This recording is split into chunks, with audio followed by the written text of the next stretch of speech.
half minuut. Door die dinge mag nie gaan.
There are things to do, problems to solve. There are people who need us, people to feed. There are ways that need to be discovered, dirt that needs to be moved.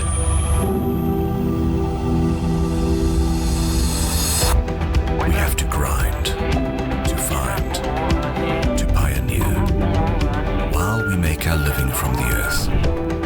We are in it with you, and we are here to stay. Regardless of the weather, make it happen.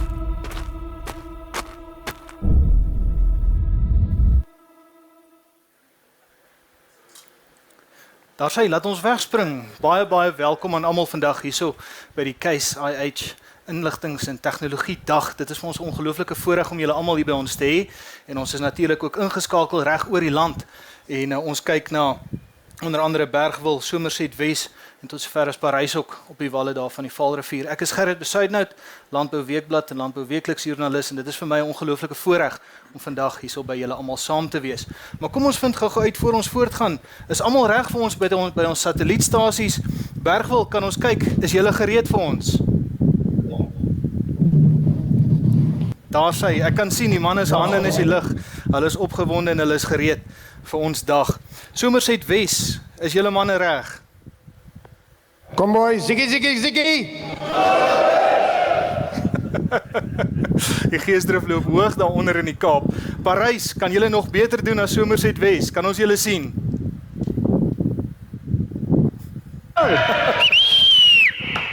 Hande in die lug, almal in Parys is reg. Hulle is gereed vir ons. Nou saam met my op die stel is natuurlik Jacques Taylor, Jacques wat die bestuurende direkteur van Keis is. Jacques, baie welkom. Nou, ek wil by jou weet, wat is Keis se doelwit? Wat is julle plan vir vandag? Wat gaan ons alles kan verwag? Net gou eerste ding Gerard, ek maak nou wille aanname, maar dit lyk vir my dat brandewyn net meer gees as witwyn as ek nou kyk na Parys en die Kaap, wat dalk nou nie 'n grove veralgemening is. Weet jy Gerard, ek dink die kort antwoord van vandag is om 'n platform te skep vir die industrie om bietjie met mekaar te kan gesels. Daar's 'n African proverb wat sê if you want to travel fast, travel alone. If you want to travel far, travel together. En ek dink dit is tog vir my van betrekking op landbousektor ook vandag, nê, om te sê ons is binne hierdie ekosisteem. Ons het besigheidsvennote rondom ons. So ergste moet ons seker maak dat die beleining en die wisselwerking van ons is heeltemal in sync as ek Engels kan gebruik. Nou, ons weet almal in landbou soos jy reg opmerk, jy weet dat samewerking is eintlik die groot hoeksteen en ek dink vandag wanneer ons kyk na tegnologie, dink ek vorm dit ook 'n groot deel daarvan. Hoe sien jy die korrelasie tussen tegnologie en die volhoubaarheid van landbou? Ek dink dis 'n interessante vraag daai Gerard en dis 'n vraag wat ons vandag eintlik wil beantwoord nie. Dis ons tema vandag. En dit handel oor die korrelasie tussen volhoubaarheid en tegnologie of eerder die vraag, is daar 'n korrelasie? En ek hoop dis 'n antwoord wat ons vanmiddag hier gaan uitkry. Ek wil glo daar is 'n direkte korrelasie. Ons het 'n paar interessante paneelbesprekings vandag met hoë profielsprekers. Ons hoop is dat hulle gaan vir ons 'n antwoord gee om te sê is daar 'n korrelasie.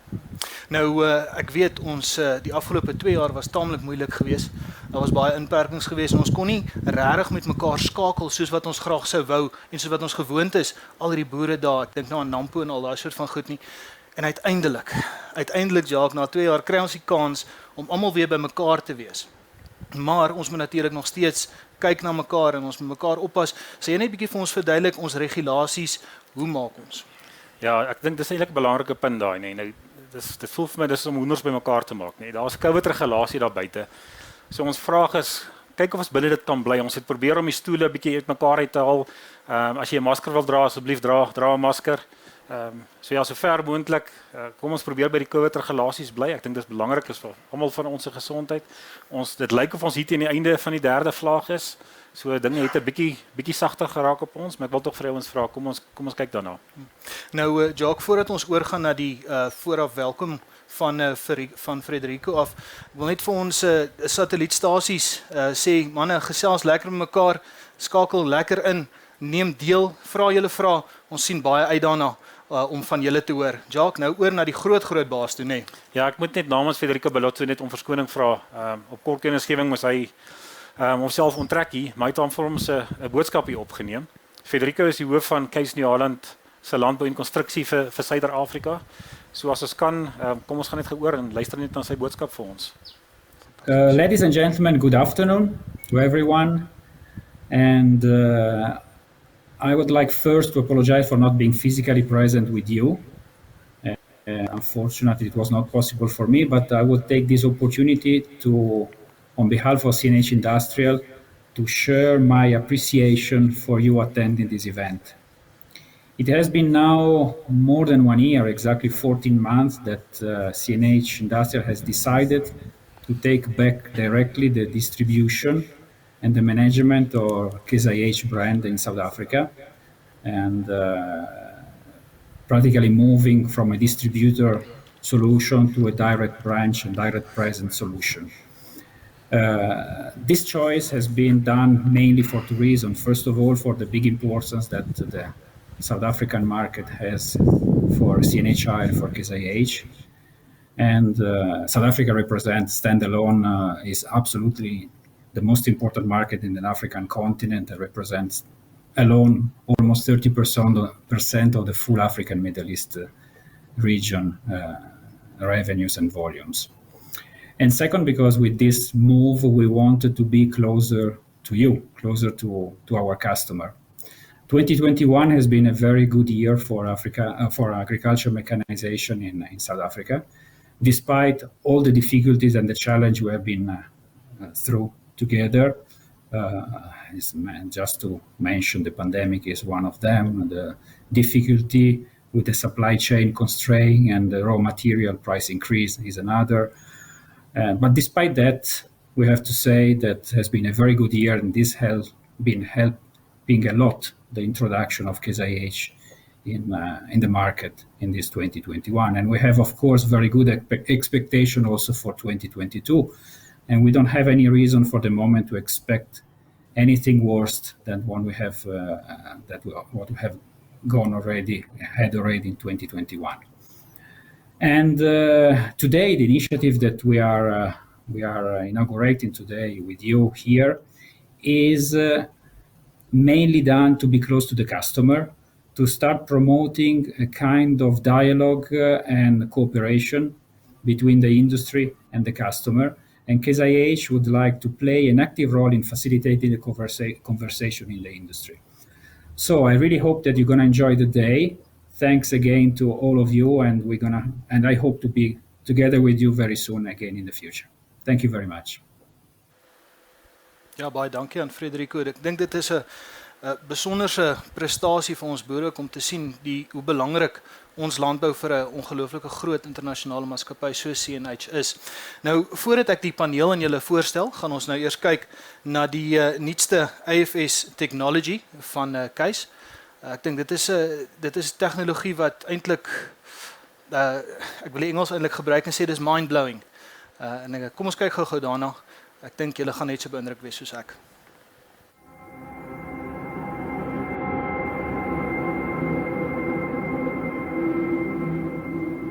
As hedendaagse boere fokus ons op wat voor lê.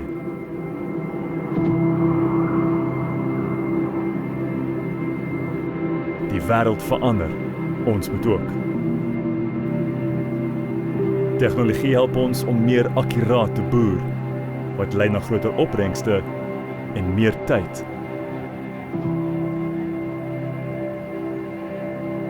Met 'n stelsel wat agronomiese data insamel, is ons in staat om elke hektaar van ons plaas optimaal en volhoubaar te gebruik.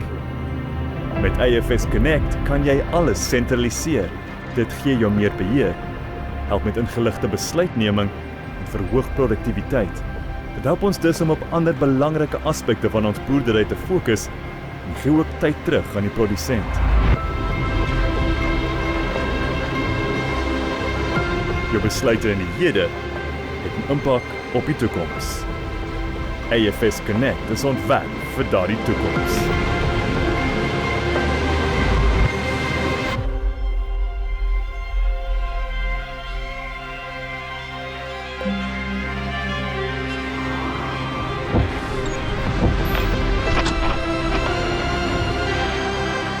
Wat sou jy doen met meer tyd?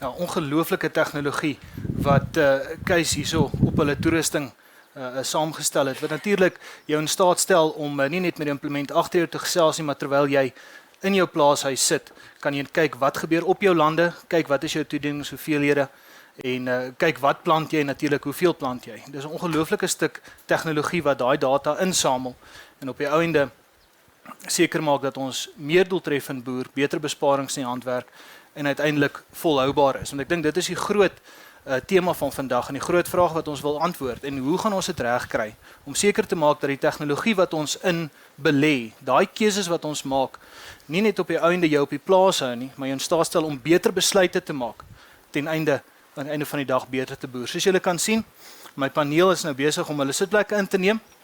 En is dan nou vir my 'n groot voorreg om hulle aan julle bekend te stel. Ek gaan hulle elkeen vra om net so vinnig vir ons te vertel wie hulle is, so 'n bietjie agtergrond te skets en dan sal ons daarna voortgaan met die res van die gesprek. Eerste hier aan my linkerkant, Ferdi Meyer. Ferdi, as jy ons 'n bietjie kan vertel, wie is Ferdi Meyer? Waar kom jy vandaan en wat doen jy alles? Ja, dankie Gerard. Goeiemiddag almal en daar ook aanlyn. Ferdi Meyer, ek is die bestuurende direkteur van BFAP of Bureau for Food and Agriculture Policy. En ons boer ook daar in die Rustenburg omgewing met sonneblom en soja. Langsom is Dr. Theo de Jager, Theo, ek dink jy het bitter min bekendstelling nodig. Kan jy ons 'n bietjie meer vertel van jouself asseblief? Ja, ek boer vrugte en hout daar in Limpopo, in Tsenin omgewing. Ek is die voorsitter van die direksies van SAI, ons netwerk vir familieboere, en van Agri-All Africa, en ek is die president van die Wêreld Landbouunie. Langs Dr. Theo is Tony Esmeralda. Tony is natuurlik van Corteva af. Tony, kan jy ons 'n bietjie vertel? Ja, dankie vir die geleentheid eerstens. So ek Tony Esmeraldo, ek het my loopbaan 20 jaar terug by Pioneer begin. En soos julle weet, het Corteva intussen gevorm, so op die saadplatform is dit Pioneer, sowel as Pannar, en dan het ons die crop protection gedeelte ook. Is lekker om hier te wees. En dan langs Tony is Derek Matthews, hy is die voorsitter van Graan Suid-Afrika. Derek, ek dink ons sien almal uit om te hoor wat jy ons kan vertel. Dankie Gerard, vierde geslag saaiboer in die Sannieshof omgewing daar in die Noordweste. Ja, en huidiglik die voorsitter van Graan SA, en ek sien uit na vanmiddag se gesprek. Ek sê altyd, jy weet, ons saam is ons sterker as alleen. En die uitdagings wat die graanbedryf nou in die gesig staar, kan net gesamentlik opgelos word. Ons kan dit nie individueel oplos nie. Ja, ek dink gesamentlik is die wagwoord. Theo, ek wil met jou begin. Jy is nou die voorsitter van die Wêreld Landbouunie. Dis 'n ongelooflike geleentheid om te sien wat internasionaal gebeur, wat die tendense is en wat boere in ander lande alles doen. Kan jy ons 'n bietjie meer vertel? Wat sien jy? Wat se tegnologie pas die manne toe? Wat is nuut? Oral waar ek kom, word ek genooi om na plase toe te gaan. As daar ergens 'n halwe dag oop is, dan kry ek 'n plaasbesoek. En die een wat ek nie sal vergeet nie, al word ek 200 jaar oud, was in Rome, waar ons hoofkantoor is, waar die manne vir my sê, ek gaan die middag saam met hulle. En toe, ek het nog my plaasklere aangetrek, gewag vir 'n taxi, maar toe kom hulle aangestap. En hulle sê, hierdie operasie is op die 3de vloer van 'n gebou. Die gebou het my so 'n bietjie laat dink aan 'n weermag opskamer. Daar's 'n klomp skerms in, toe ek die ou se bladskit wat nou die boer is, toe voel hy nie ook nie vir my soos 'n boer nie, hè. Hy sê vir my die stuk grond is so 40 minute noord van Rome. Maar daar's niemand daar nie. Hierdie is 'n tipe van 'n vennootskap tussen die Universiteit van Louis, 'n private universiteit, en 2 navorsingsagentskappe wat kyk hoe ver kan hulle die horisonne van die tegnologie stoot. En hulle het probeer om die perfekte geautomatiseerde plaas op te sit. Hy sê vir my, hierdie een skerm is die hommeltye. Daar's 3 van hulle op die plaas, hulle elkeen vlieg hulle eie patroontjie vroeg in die oggend, en al 3 hierdie hommeltye het 2.2 vierkante meter probleem geïdentifiseer op 'n suikerbeetland. En die stelsel wat hy daar het, die rekenaar sê, daar is so 92% kans dat hierdie probleem insekverwant kan wees. Maar die stelsel beveel ook by hom aan, dat daai middelste hommeltuig moet 'n ander pakket hak, en dan moet hy laer en stadiger oor daai 2.2 vierkante meter vlieg, en bevestig. Wat toe nou gebeur, omdat hierdie ou nie die aanbeveling op die aanbeveling reageer nie. Jy het die opsie om iets anders in te voer in die stelsel, maar as jy niks doen nie, dan gebeur dit daar op die plaas. En die stelsel bevestig toe, dit is een of ander kordelingmot wat eiertjies gelê het onder die blare. En dadelik kom die aanbeveling, die grootste hommeltuig moet 'n spuitpakket hak, dis 'n 1 liter tankie in 'n 30 cm spuitbalkie, en hy spuit net daai 2.2 vierkante meter. En dadelik sê die stelsel vir hom, vanmiddag 10:04, die wind sal min of meer reg wees, die lug sal reg wees, dan moet daai middelste hommeltuig weer daar vlieg, en kyk wat die impak van die spuit was. Maar intussen gaan een van hierdie skerms bossies hier langs my. Hy sê vir my, daai syfertjies wat jy daar sien is die water, die vogmeters in die lande. En dit sê basies dat die boonste 2 lande wat onder suikerbeet is, hulle is nat genoeg, hulle hoef nie besproei te word vandag nie, maar die volgende stel lande, die 2 lande wat alreeds geploeg is, hulle kan vandag gedis word. Volgende 2 lande, hulle kan vandag geploeg word. En die res van die plaas, so 54 hektaar groenteplaas, dis nog te nat, niks kan gedoen word vandag nie. Hy sê maar, teen die tyd laat ek nou moet reageer op hierdie, kan ons eintlik al op die plaas wees, kom ons ry so lank, en toe ons op die plaas kom, Toe's daar twee van hierdie keistrekkers wat nie 'n kajuit het nie, wat besig is om te werk. Die een ploeg en die ander een dus. En ons stop op die pad tussen die twee lande en ek